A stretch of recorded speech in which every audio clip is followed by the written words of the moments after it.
हमारे 111 टीवी और हमारे साथ हैं हमारे माननीय सचिन मलिक जी, जो अखिल भारतीय संगठन के जिला अध्यक्ष नियुक्त किए गए हैं। उसके लिए मैंने बहुत बहुत बधाई एवं आभार व्यक्त करता हूँ।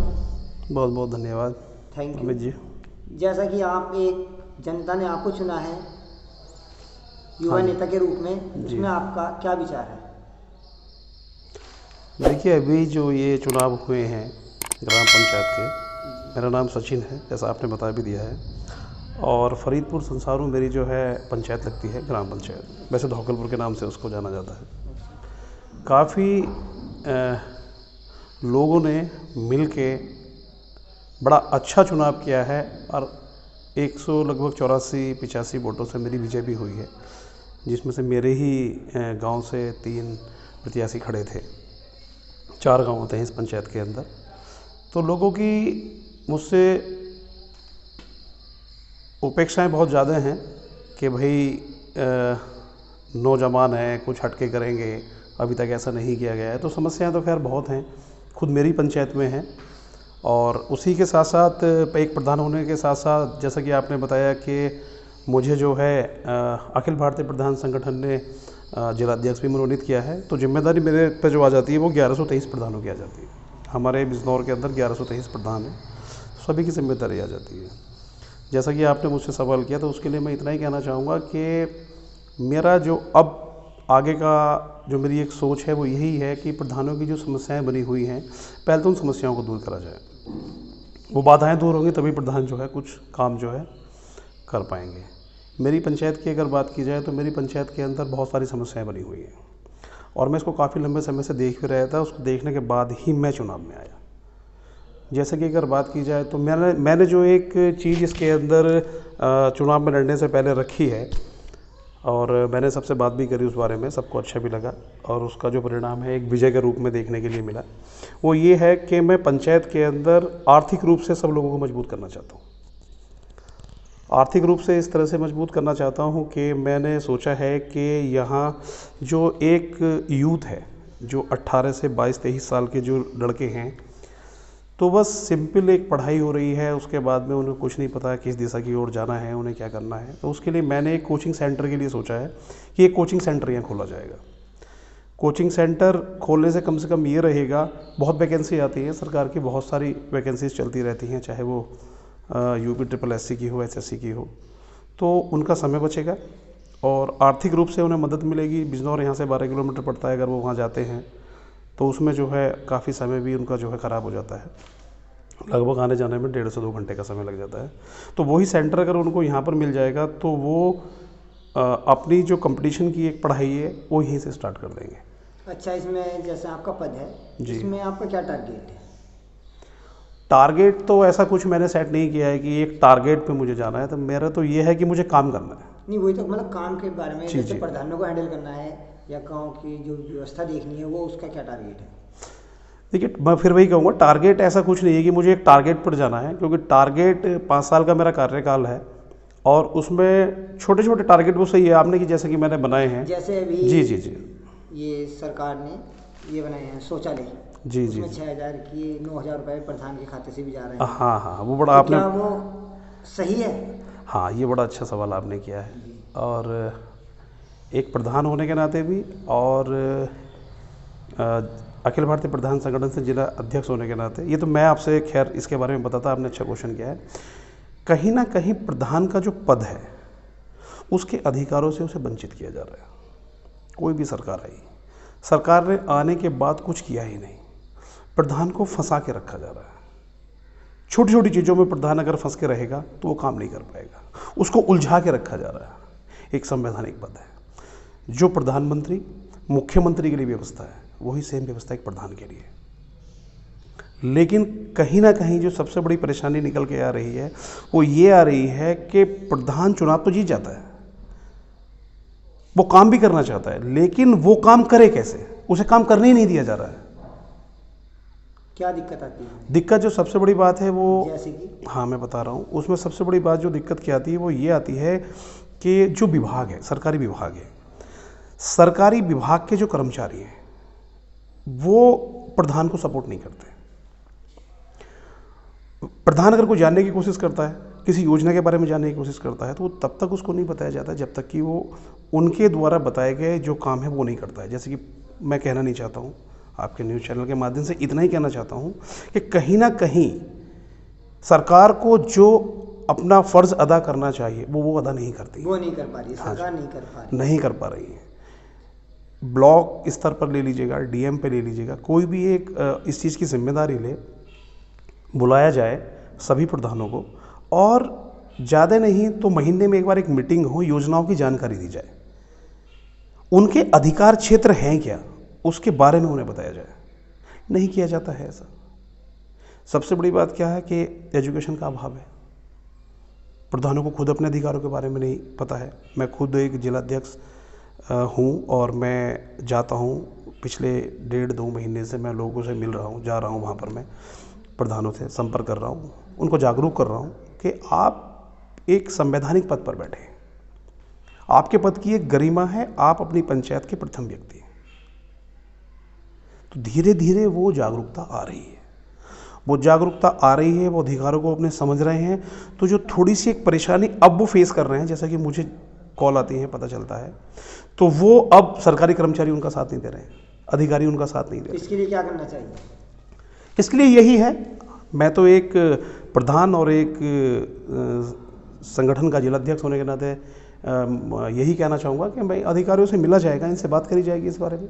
सभी अधिकारी भ्रष्ट नहीं है। अधिकारियों के साथ महीने में एक मीटिंग होनी चाहिए। हाँ, होनी चाहिए, बिल्कुल बिल्कुल बिल्कुल। सभी अधिकारियों की और जो ग्राम हाँ जी, हाँ जी, बिल्कुल मीटिंग होनी चाहिए, बिल्कुल वो होना चाहिए। और इसमें जो सबसे बड़ा रोल अदा कर सकता है वो सेक्रेटरी कर सकता है। मैं ये नहीं कह रहा कि सारे के सारे जो सेक्रेटरी हैं, विलेज डेवलपमेंट ऑफिसर, तो वो सारे के सारे भ्रष्ट हैं या गलत हैं। अच्छे हैं, बहुत मुझे मिले, काफ़ी अच्छे हैं, लेकिन 70% ऐसे हैं जो ये चाहते हैं कि प्रधान कुछ भी ना करे, जो भी काम किया जाए वो मेरे द्वारा किया जाए। ये बहुत गलत है। जैसा कि अभी गांव में सफाई व्यवस्था चल रहा था सरकार की तरफ से, जी जी, तो उसमें गांव में जेसीबी वगैरह सफाई कर्मचारी लगे हुए हैं जी, वो आए हुए थे काफ़ी गांव में, तो कहीं पे ऐसी सफाई की गई है? नहीं, सफाई अभियान तो खैर मोदी जी ने चला रखा है, तो काफ़ी लंबे सफाई अभियान चल रहा है, और सफाई का जो है हमें जो है इस चीज़ पे ध्यान देना भी चाहिए। तो हाँ, वो चल रहा है जेसीबी से। मैंने देखा है कहीं पे बस जेसीबी ने थोड़ा सा यहाँ से यहाँ पे कर दिया है, लेकिन उसका कुछ फ़ायदा नहीं मिला मुझे जहाँ तक लगता है। हाँ, वो आप बिल्कुल सही कह रहे हैं। तो उसके लिए नरेगा की व्यवस्था कर रखी है सरकार ने, नरेगा से काम कराए जा रहे हैं। देखिए, अभी चुनाव समाप्त हुए, मुश्किल से भी कितना समय, 2 महीने समय लगेगा उसके लिए, और कहीं ना कहीं हमारा ये फ़र्ज़ भी है, हमारा कर्तव्य है कि इन चीज़ों पे जो तो बेसिक चीज़ है, इन चीज़ों पे हमें काम करना चाहिए।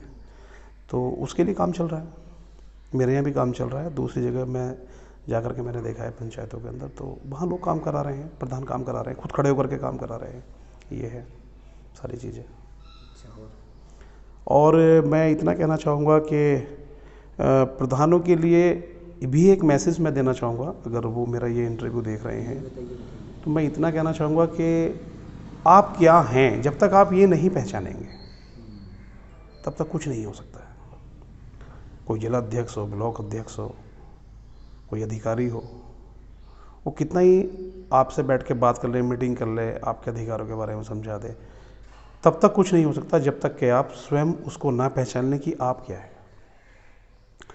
अगर प्रधान की अगर बात की जाए तो ये सपना महात्मा गांधी जी ने देखा था, ये गांधी जी का सपना पूरा करा गया है, और बड़ी जिद्दोजहद के बाद, ठीक है ना, जा कर के हमारे 73वें संविधान संशोधन द्वारा 1992 में एक संवैधानिक दर्जा दिया गया था पंचायती राज व्यवस्था को, जो त्रिस्तरीय चुनाव का मॉडल पेश किया गया था। लेकिन उसके अंदर भी यदि आप अमित जी देखेंगे तो ये सारी परेशानी आपको देखने के लिए मिलेंगी कि उस व्यवस्था को अभी तक लागू नहीं किया गया है।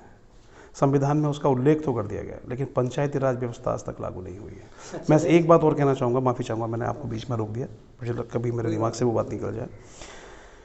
प्रधान का चुनाव होता है, 5 साल का उसका कार्यकाल है, निर्वाचन के माध्यम से आता है, जनता उसको चुनती है, जनता का वो प्रतिनिधि है।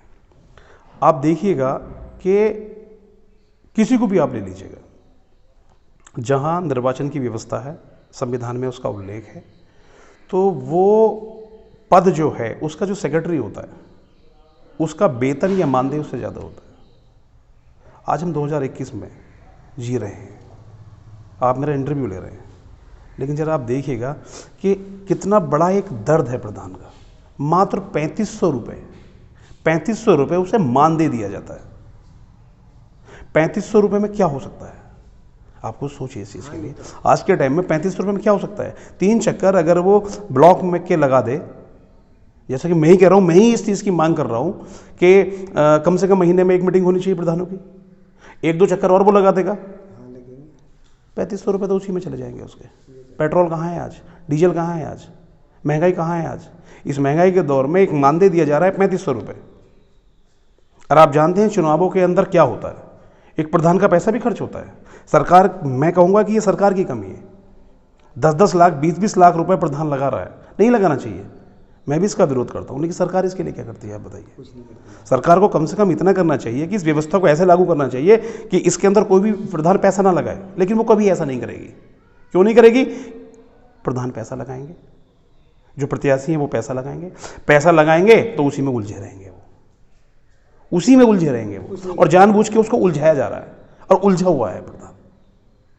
तो कहीं ना कहीं खामियां की अगर हम बात करें तो खामियां तो इसके अंदर बहुत है, लेकिन ठीक है, खामियों को हम एक साइड में रख करके इतना कर सकते हैं कि बस जहां से है वहां से स्टार्ट कर दें, पहले जो था उसको भूल जाएं। सरकारों को अपना दायित्व निभाना चाहिए, प्रधानों को अपना दायित्व निभाना चाहिए, और कम से कम सरकारी कर्मचारी अधिकारी जो बैठे उन्हें भी कहीं ना कहीं अपना दायित्व निभाना चाहिए। ये सबसे बड़ी चीज़ है। अच्छा सर, एक लास्ट को जी बताएं। जैसे कि आप किस तरह के अपने साथ जोड़ने चाहते हैं? मैं अपने साथ मैं तो चाहूँगा कि सभी युवा, अच्छा नहीं, देखिए मैं युवा क्या, मैं तो सभी को अपने साथ जोड़ना चाहूँगा। मैं तो ये कहना चाहूँगा कि सब मेरे साथ जुड़ें। और युवा के लिए अगर आप बात करते हैं तो युवा के लिए मैं सिर्फ इतना कहना चाहूँगा कि युवा भाग दौड़ कर सकते हैं। हमारे जो बुजुर्ग हैं वो भाग दौड़ नहीं कर सकते, है ना। तो उसमें ये है कि युवा ये है कि एक नई ऊर्जा होती है, और उनके पास नई ऊर्जा होती है, एक जोश भी होता एक जोश होता है कुछ करने का, एक उम्मीदें उमंग होती हैं। तो मैं तो चाहूँगा कि युवा जुड़े इस चीज़ को और इससे प्रेरित हो। जितने भी प्रधान युवा हैं कम से कम वो तो बाहर निकल के आएँ, वो तो चीज़ों को समझें, वो तो अपने अधिकारों को समझें, वो तो कम से कम जो उनके साथ परेशानी आ रही है उनको रखें। अभी मैं आपको बताना चाहूँगा, धामपुर ब्लॉक के अंदर एक प्रधान है, नाम है अनूप वर्मा, और उनका जो वो पड़ता है ग्राम पंचायत हाफिज़ाबाद पड़ती है। तो वहाँ मेरे पास एक कॉल आती है, अभी 10-15 दिन पहले की बात है।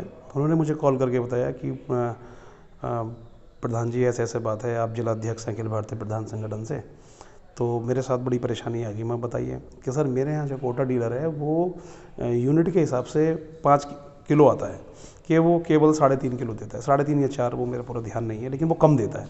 तो ये तो 3.5 था या 4 था किलो देता है, तो मुझे ऐसा नहीं होना चाहिए। आप उससे जाकर के बात कीजिएगा कि मैं गया, कुछ लोग भी अपने साथ लेकर के गया, लेकिन वो वहाँ पहुँचे तो उसके साथ जो है दुर्व्यवहार किया गया। पिछले 30 या 35 साल से कोटा धारक वही है, कोई परेशानी नहीं है, लेकिन जब आप चुनाव लड़ते हैं तभी परेशानियाँ निकल के आती हैं। गाँव वालों के पास इतना टाइम नहीं होता है कि वो डेली आपसे आकर के परेशानी बताएंगे। जब चुनाव होता है, मेरे साथ खुद मैंने इसको फेस किया है, वो आते हैं बताते हैं कि ये परेशानी है साहब, ये परेशानी दूर जरूर कर देना, कि कम से कम हमारा जो सरकार हमें दे रही है वो उसे मिलना चाहिए। तो वही चीज़ हुई, वो कुछ लोगों को लेकर के वहाँ गए, और जैसे ही वहाँ पहुँचे तो उनके साथ बदसलूकी की गई, यहाँ तक कि उनके ऊपर फर्जी केस लगा दिया गया। और फिर मेरी वहाँ पे बात हुई, एक दरोगा जी थे, उनसे मैंने फ़ोन करा, तो वो वहाँ पे गए कि मैं जा रहा हूँ अध्यक्ष साहब। तो वहाँ गए, जा कर के उन्होंने देखा, और तो दूध का दूध पानी का पानी हो गया, सब फर्जी था। प्रधान के खिलाफ एक षड्यंत्र रचा जा रहा था। क्यों? क्योंकि वो पूरे हक की बात कर रहा था। उसने कमीशन के लिए ना कर दी। जो आपने यूथ शब्द बोला, जो आपने कहा ना यूथ, मैं यूथ की बात कर रहा हूँ, क्योंकि कुछ फैसले ऐसे होते हैं वो बहुत सही टाइम पे ले लेते हैं, कुछ सोचते ही रह जाते हैं, कुछ ले लेते हैं। तो इसलिए मुझे वो मैं एग्जाम्पल आपको दे रहा हूँ। तो वही हुआ। खैर अभी तो ऐसा कुछ नहीं है। फिर वो एसडीएम से मिले कि कोटा धारक का जो है ये कैंसिल करा जाए। अब कोटा धारक जो है वो कुछ लोगों को लेकर के चला गया, साहब प्रधान मेरे से जो है इसकी मांग कर रहा है कि कमीशन की बात कर रहा है।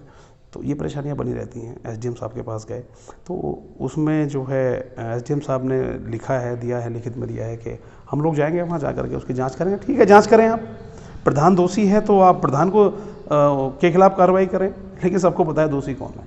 हर गांव की ये समस्या है। अमित जी, आप भी गांव से बिलोंग करते हैं, आपके इसको फेस कर रहे होंगे। मैं एक प्रधान हूँ और प्रधान से पहले मैं एक भारत का नागरिक हूँ, तो मैं भी उसको फेस कर रहा हूँ। बहुत टाइम से मैं उसको देख भी रहा हूँ और कहीं ना कहीं अधिकारियों को भी इस चीज़ का पता है कि यहाँ इस प्रकरण के अंदर प्रधान गलत होगा या फिर कोटा डीलर गलत होगा, सबको पता है।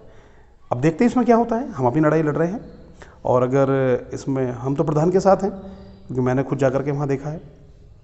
देखते हैं क्या न्याय होता है इसके अंदर। तो समस्याएं तो बहुत हैं खैर जो बनी हुई हैं।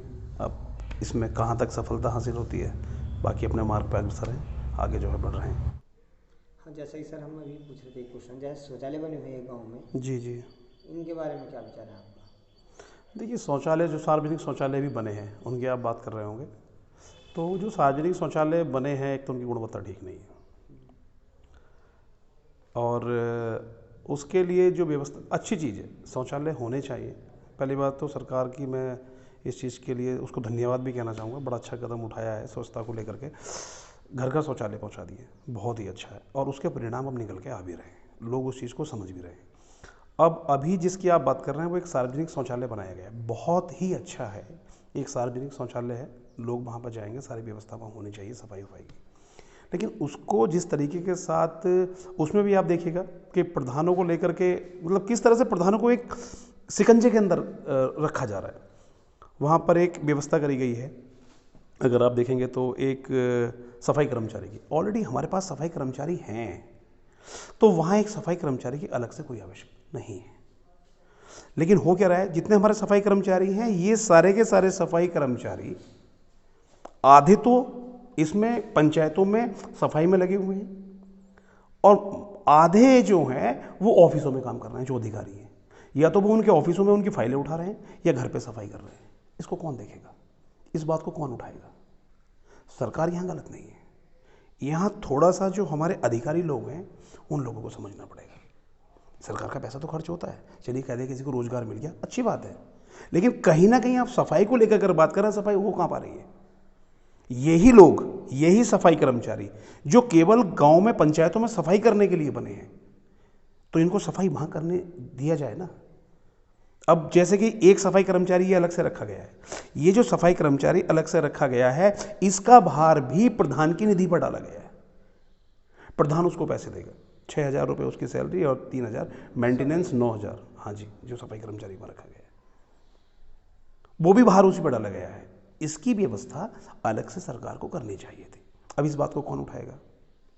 चूंकि मैं अखिल भारतीय प्रधान संगठन से जिलाध्यक्ष हूँ, मैंने इसकी बात करी है। 7 तारीख में हमारी मीटिंग थी, 7 जुलाई को मंडल स्तरीय, उसमें 25 जिलों के जिलाध्यक्ष आए थे। हमने इस बात को रखा है इस चीज़ के लिए। इस तरह से अगर प्रधान की जो निधि है उसको अगर इस तरह से बांट दिया जाएगा छोटी छोटी चीज़ों में, आप देखेंगे तो 5.5 लाख के आसपास बैठ रही है जा करके, 5 साल में 5.5 लाख के आसपास जाकर के बैठती है। लेकिन कुछ पंचायतें तो ऐसी हैं जो 800 वोटों की है, 900 वोटों की है, उसकी तो निधि भी इतनी नहीं है।